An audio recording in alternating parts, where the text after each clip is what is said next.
Students, 12th computer application, 14th chapter, data manipulation through the SQL. And that chapter la SQL query using Python. Python பயன்படுத்தி SQL query எப்படி என்ன பண்ணுது select பண்ணுறது. So அதுக்குரிய steps என்ன? அப்போ ஒரு டேட்டாபேஸ் டேபிள் இருக்கக்கூடியதை செலக்ட் பண்ணுறதுக்கு mostly common the statement, the SQL statement select. Select is the mostly common used to the select the statement SQL. ஒரு SQL ஸ்டேட்மெண்ட்டில் அதிகமாக நம்ம செலக்ட்னு ஒரு கமாண்டை பயன்படுத்தி தான் என்ன பண்ணுறோம், செலக்ட் பண்ண முடியும். Then the select statement in a SQL used to retrieve from fetch data from a table in a database. ஒரு டேட்டாபேஸில் இருக்கக்கூடிய டேட்டா, அதாவது டேட்டாபேஸில் இருக்கக்கூடிய டேபிளில் இருக்கக்கூடிய அதிலிருந்து டேட்டாவை நம்ம செலக்ட் பண்ணணும்னு விருப்பப்பட்டோம்னா, திரும்ப எடுக்கணும் அப்படின்னா செலக்ட் அப்படின்னு ஒரு ஸ்டேட்மெண்ட்டை பயன்படுத்தணும். அப்போ SQL used to retrieve, திரும்ப பெருக்கிறது, திரும்ப எடுத்து பார்க்குறது அப்படின்றதுக்கு SQL கமாண்ட். தென் டேட்டாபேஸ் டேபிளில் இருக்கக்கூடிய டேட்டாவை நம்மளது ஃபிச் பண்ணுறது, ஸோ எடுத்து பார்க்குறதுக்கு அதுக்கு செலக்டான கமாண்டு. ஸோ அதுக்குரிய சிண்டெக்ஸ் பாருங்களேன், அதுக்குரிய சிண்டெக்ஸ் ஈஸியான ஒரு சிண்டெக்ஸ் தான். செலக்ட் அப்படின்னு கமாண்டு, ஸ்டார் ஃப்ரம் எங்கேருந்து அப்படின் போது டேபிள் நேம், இதுதான் அதனுடைய சிண்டெக்ஸ். இந்த சிண்டெக்ஸ் மட்டும் இதனாலே உங்களுக்கு ஒரு மார்க், இந்த சிண்டெக்ஸ் மட்டும் இதனாலே உங்களுக்கு ஒரு mark. Select star from table name. அப்போ ஒரு டேட்டாபேஸ் டேபிள் இருக்கக்கூடிய டேட்டாவை அந்த டேபிளை செலக்ட் பண்ணுறதுக்கு, அந்த டேபிளை செலக்ட் பண்ணுறதுக்கு சிண்டெக்ஸ் பார்த்தோன்னா select star from table name. And all the table data can be fetched in an object to from list of list. அதாவது அந்த லிஸ்ட்டுக்குள்ளே இருக்கக்கூடிய லிஸ்ட் எல்லாமே ஃபிச் பண்ணி டேபிளுக்கு என்ன பண்ண முடியும், எடுக்க முடியும் அப்படின்றத பற்றி சொல்கிறாங்க. ஸோ அதுக்குரிய சிண்டெக்ஸ் கொடுத்துருக்காங்க. ஒரு பைத்தான் லாங்குவேஜில் சர்வ் பண்ணி வச்ச ஒரு டேட்டாபேஸ் ஃபைலை நான் இம்போர்ட் பண்ணுறேன். ஸோ கர்சர்னு ஒரு ஆப்ஜெக்டை நாங்கள் பயன்படுத்துகிறேன்.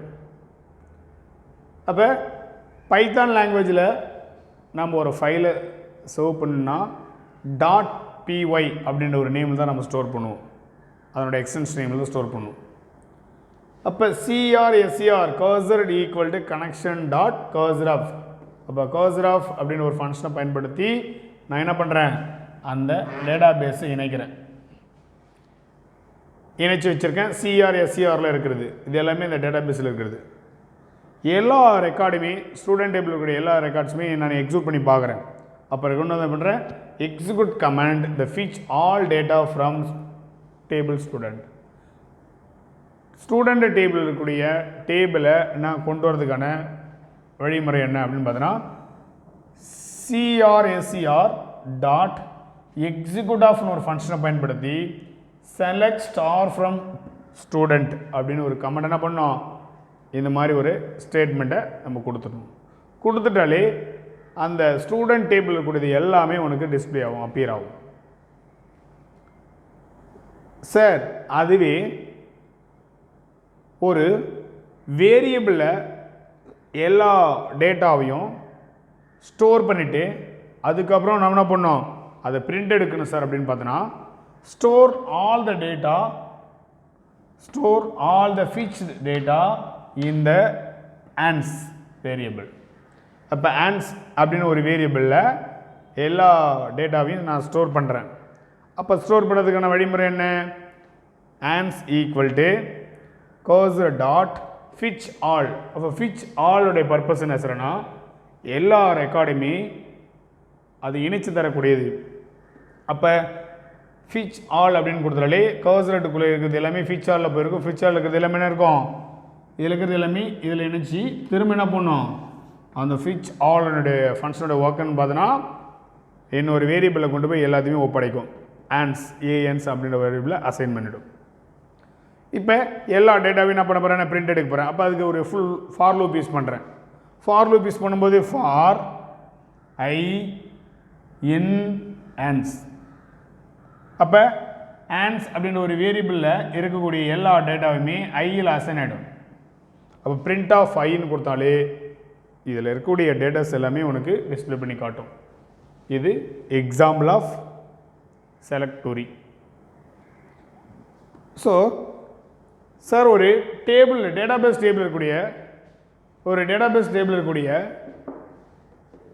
எல்லா ரெக்கார்டையுமே ஒரு ஃபங்க்ஷனை பயன்படுத்தி டிஸ்பிளே பண்ண அப்படின்னா displaying all record using fetch all அப்படின்னு ஒரு ஃபங்க்ஷனை பயன்படுத்துகிறேன்.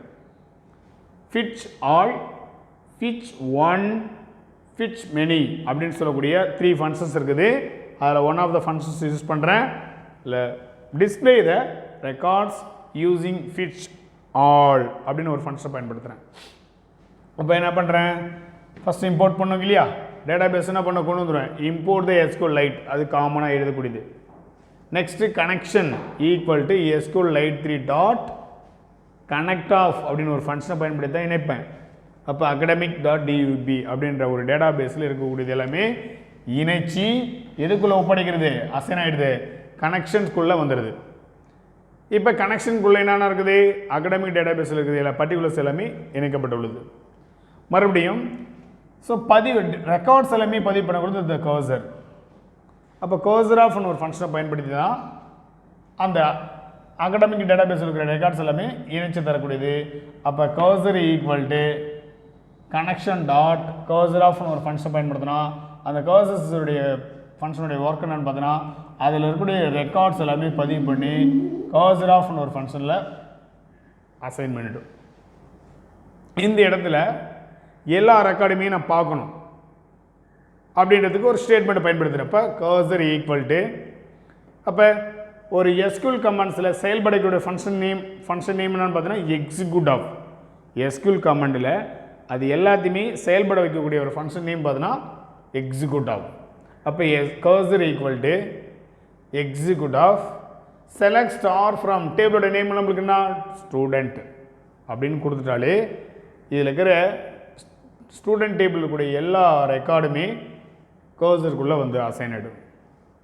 ஓகே, இப்போ எனக்கு ஃபிச் ஆல் அதோடைய பர்பஸ் என்ன, டேட்டா எல்லா ரெக்கார்டுமே எனக்கு ஆல் ரெக்கார்டுமே டிஸ்பிளே பண்ணி காட்டுறதுக்கு ஒரு டைட்டில் வருவதற்காக பிரிண்ட் ஃபிச் ஆல் அப்படின்னு ஒரு கொடுத்துருக்கேன். இங்கே இப்போ கர்சருக்குள்ள தானே எல்லா ரெக்கார்டு இருக்குன்னு சொன்னேன். அப்போ ரிசல்ட் ஈக்குவல் டு இன்னொரு வேரியபிள் அசைன் பண்ணுறேன். ரிசல்ட் ஈக்குவல் டு ரிசல்ட் அப்படின்னு ஒன்று கன்வெர்ட் பண்ணுறதுக்காகவே மாற்றம் தெரிஞ்சு நானே அஸ்யூம் பண்ணிக்கூட ஒரு variable result equal to cursor dot Fitch all அப்படின்னு ஒரு ஃபங்க்ஷன் இங்கே பயன்படுத்தினால் எல்லா ரெக்கார்டையும் கொண்டு வந்து இணைத்து ரிசல்ட் அப்படின்ற ஒரு வேரியபிளாக அசைன் பண்ணிடும். அப்போ நான் பிரிண்ட் எடுப்பதற்கு நான் முன்கூட்டியே சொன்னேன் ஒரு லூப் ஃபார் லூப் யூஸ் பண்ணுவேன். அந்த ஃபார் லூப் யூஸ் பண்ணும்போது என்னது பாருங்கள், ஃபார் ஆர் அப்படின்னு ஒரு வேரியபிளில் இன் ரிசல்ட் தானே எல்லா ரெக்கார்டும் எல்லாமே வந்து உட்காந்துருக்குது. அப்போ ரிசல்ட் இன் அசைன் ஆஃப் அப்படின் போது நான் பிரிண்ட் ஆர்னு கொடுத்தாலே பாருங்கள் மொத்தம் 7 ரெக்கார்டு நான் என்ன பண்ணிருக்கேன் இன்சர்ட் பண்ணி வச்சுருக்கேன். 7 ரெக்கார்டு எனக்கு ஸ்க்ரீனில் டிஸ்பிளே ஆகும். இந்த மாதிரி எக்ஸிக்யூட் பண்ணக்கூடியதான் displaying all record using fetch all அப்படின்னு ஒரு ஃபங்க்ஷனை பயன்படுத்தி எல்லா ரெக்கார்டுமே செலக்ட் பண்ணுறேன். ஓகே, ஸோ எல்லா ரெக்கார்டும் செலக்ட் பண்ணுறதுக்கான வேவ்ஸ் இது தான் எக்ஸாம்பிளோட சொல்லியிருக்கேன். ஸோ இந்த வீடியோவில் நம்ம என்ன தெரிஞ்சுருக்கோம் அப்படின்னு பார்த்தீங்கன்னா செலக்ட் query யூஸிங் பைத்தான் லாங்குவேஜில் நான் யூஸ் பண்ணதை பயன்படுத்தி எப்படி ஒரு கொரியை செலக்ட் பண்ணுறேன். இப்போ செலக்ட் query செலக்ட் கமாண்டை பயன்படுத்தி செலக்ட் ஸ்டார் ஃப்ரம் டேபிளோட நேம் கொடுத்தாலே ஆட்டோமேட்டிக்காக ஆகுது. நீ எந்த ஃபைல் நேம் ஸ்டோர் பண்ணிச்சோ அந்த ஃபைல் நேம்லேருந்து அந்த டேபிள் நேம்லேருந்து எல்லா ரெக்கார்டுமே உனக்கு டேட்டாஸ் எல்லாமே வியூ பண்ணி காமிக்கும். புரிஞ்சிருக்குன்னு நினைக்கிறேன். அதே மாதிரி நீங்கள் ஒர்க் அவுட் பண்ணி பாருங்கள், ட்ரை பண்ணி பாருங்கள். தேங்க்யூ ஸ்டூடெண்ட், தேங்க்யூ ஃபார் வாட்சிங்.